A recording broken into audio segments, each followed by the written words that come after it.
Mga kasama init gihapon ng issue bisan unsa mga activities karon, syempre atong ginarespeto aktibidad sa ato mga kaibigan ng Muslim. Pero bisan pa man Radyo Mandong no nga dunay mga nagkadaiyang activity karon labi na local campaign rally, national campaign rally, di gihapon wala ni mga issues ni FPRRD.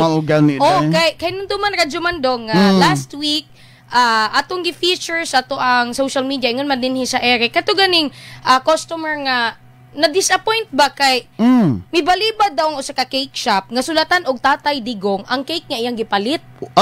Gusto niya. Okay, bupalit ko cake sa aning inyo hadya kaning order ko sa inyo hadya store o kaning bake shop pa. Pero mahangyo ko ka ng pabutangi dito ka na bitang pinakatay nga kadto bitang happy birthday Tatay Digong ana ba?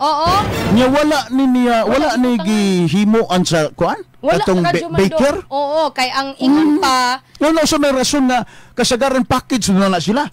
Ingon sa staff Radyo Mandong nga gusto lang matud pa nila nga mahimong neutral.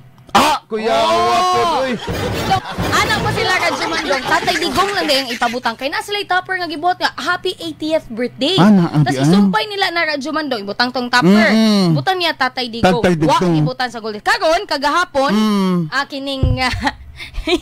kining cake shop na pagawas mga gala og kining statement kalabot sa viral cake greeting. Ana sila Radyo Mandong maghimo silag aksyon aron sigurohon nga ang tanang customer o kada customer maka-feel ba no? Makabati nga nakita namo ang inyong concern, apil mo dinhi og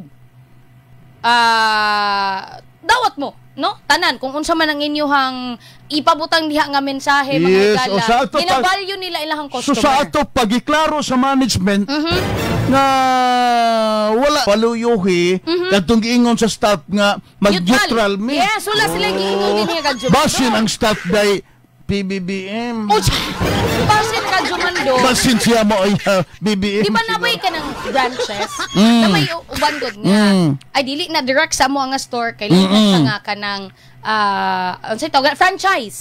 Franchise. Pero again, isa man mo ka company pangalan ninyo.